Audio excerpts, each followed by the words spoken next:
Hi, I'm Dr. Califf, and today I'd like to tell you about simple command line arguments in C++, both what command line arguments are in general and how we do simple command line arguments in C++. I'm going to start with some examples and an explanation of the concept of command line arguments.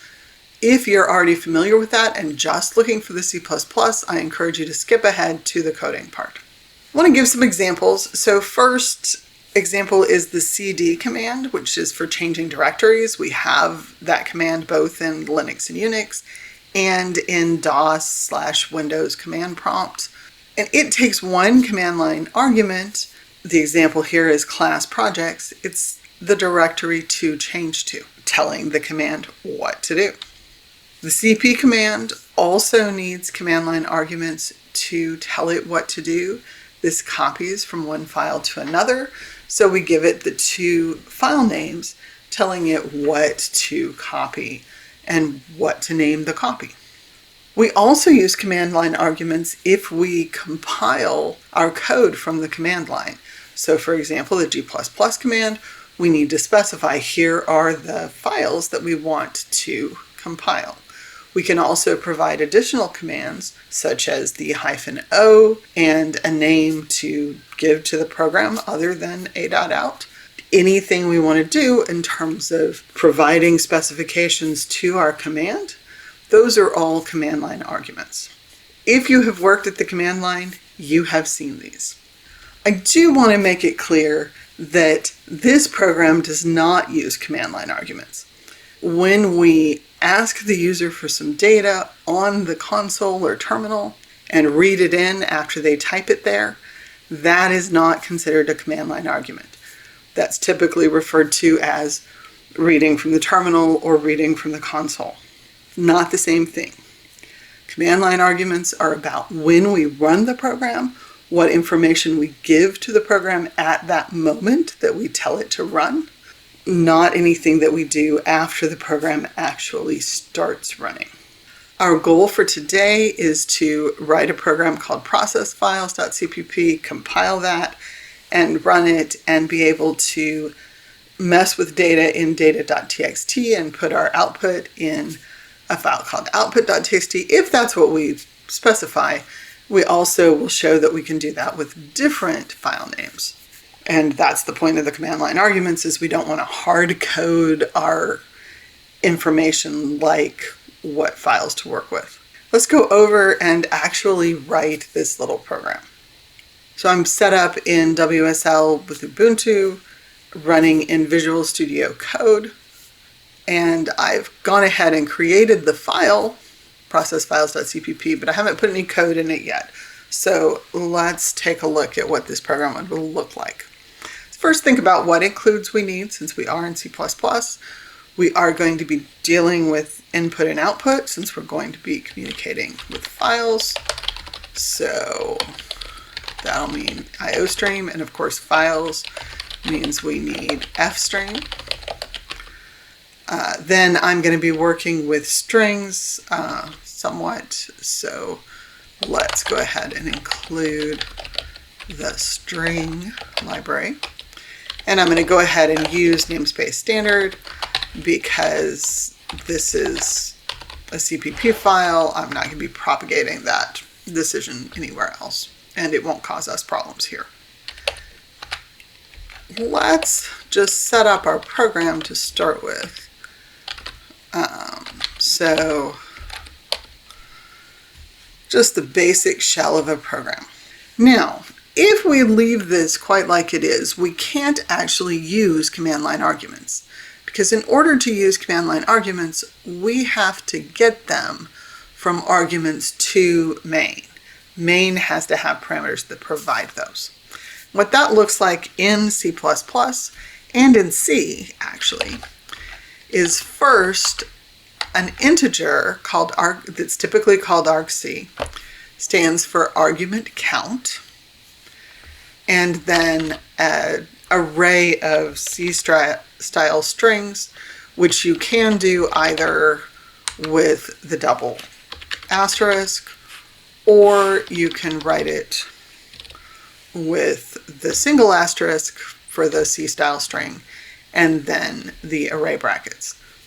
Doesn't matter which one you use, should not make any difference to your program which one you use. argv stands for argument vector, so that is the array or vector that holds the arguments. These are C-style strings because this is the same way that C did it from the beginning. So if you know how to do this, you can do it in C or C++. Okay, so this is where our arguments are. We're going to have 2 arguments, except that means we actually have 3 arguments, because argv0 is always the name of the program. There's always at least 1 argument to a C or C++ program, which is the name of the program as it was run. So the first thing we typically want to do if we're using command line arguments is make sure we got the arguments we were looking for. So let's put in an if statement that just checks that our C is as big as it should be. Actually, what we want is something that checks to see if it's not big enough, because we're just going to error and get out if we have that problem. If argc is less than 3, so we need the program plus our input file name plus our output file name. Then what we're going to do is just say, hey, you did not give me enough arguments. And what I typically will do is to provide a usage thing. And one of the cool things about us having the name of the program in argv0 is that we can provide the name of the program that was actually used to run it in our usage command. So we'll do that, and let's actually make that go away so we have a little bit more room here. And then we need an input file name and an output file name. And let's go ahead and put a new line at the end of that because we like to be graceful people. And let's go ahead and get out, which we could do with exit or return. Okay, so that just is sort of boilerplate that we always put in when we're using command line arguments to say, do we have the arguments we need?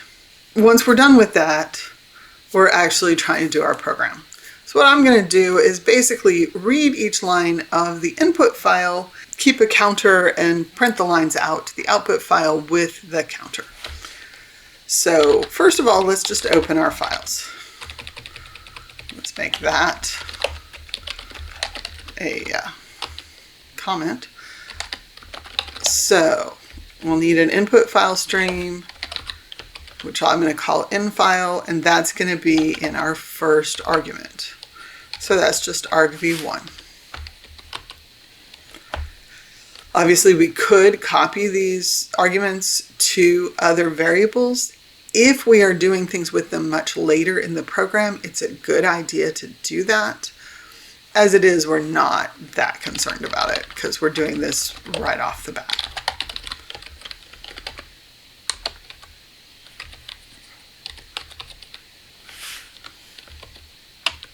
We are going to go ahead and skip our file checks. We should be making sure that these actually got opened and so forth if we're writing real sort of for real use code, but we're going to skip that here. We are going to set up an input line string for what we're reading from our input file and that counter. And we're going to make, let's call it line count. We're going to start with 1 because we're going to do this for humans, not programmers. So we should start counting at 1. Did you know there are programming languages that actually start counting at 1, not 0? Yes, but C changed that for most languages after C. So we're going to use getLine because we just want the whole line. And this is a priming read. We are in C++. we won't know that we're at the end of the file until we try to read past it. And we are assuming that our file is properly constructed with a new line character at the end of the file. So then we need our reading loop, which is going to stop when we actually have passed the end of file. Let's get the, so we've read, now we need to write. So we want to write the counter, which I called line count, out, and then a space, because I do want a space between the two. We're not going to worry about nice formatting, multiple digits, and so forth. We're not going to worry about that right now. That's not what we're interested in. And then, of course, we want to end with the new line character because C++, when it reads a line using getLine, it is going to strip that new line character. So if we want it, we need to put it in ourselves. Then, of course, we need to get the next line.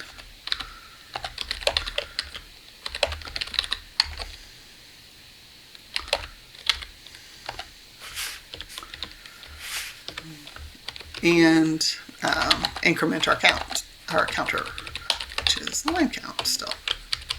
And then, of course, we should be good citizens and close our files. And if you don't know why it's super important to close your output file, see a video about that elsewhere in this playlist. Let's go over and find the Ubuntu. So here's my Ubuntu terminal. Let's make sure we do have the process files file here. And let's go ahead and see if that compiles. First try. We didn't have any warnings from Visual Studio Code, so it did compile. Of course, there is still the question of, does it work? Let's see. So we have our a.out, and then the data.txt file we have, and the output.txt file that I want to create. And let's take a look. Data.txt had just a line of text and another line of text, and we see that the output.txt does have those counters that we were putting in. So as you can see, simple command line arguments, if we're not doing much, aren't that difficult to do. Let's take a look at why we want to do this. So let's actually take our program, process files.cpp, and call that numberedprog.txt. And let's go back over here because that'll be easier to see here. Numberedprog.txt, you can see we've got all those line numbers added in, which happen to match the line numbers from the editor, which they should.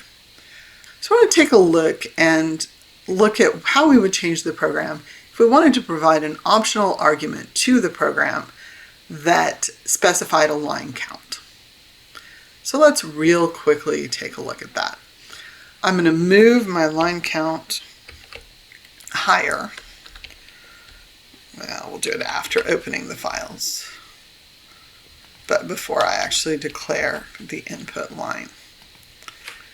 I'm going to real quickly just say if argcount argc is greater than 3, so I've got a fourth argument, then I'm assuming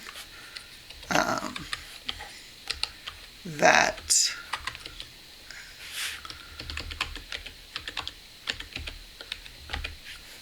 we're going to use that as a starting point for line count.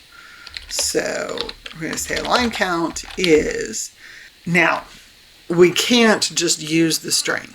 Our command line arguments are always strings. So we do need to do conversion. In this case, I'm going to use A to I, which is a built-in C++, well, C actually, that takes in, this would be argv3 that we would get. And so we're going to just change it to be the one from the command line argument. Also going to go fix my usage.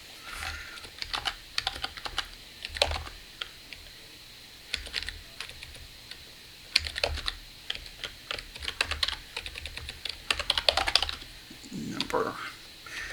And the reason I have this in brackets here is that's pretty conventional for these usage to say this is an optional thing. So I'm simply going to check, if I actually have that fourth argument, let's go ahead and make line count be that. Let's see what happens then if we go back to Ubuntu, recompile. Now, if I just run this as it initially was, it should still be the same. So we still have 1 and 2. But if I run it and I say 0, because this is for programmers, I don't care about normal people counting, then I'm going to see that it starts counting at 0. And now I'll just prove for you that it wasn't just that we started. We could also start it at 10 if we wanted to for some reason, whatever number we want.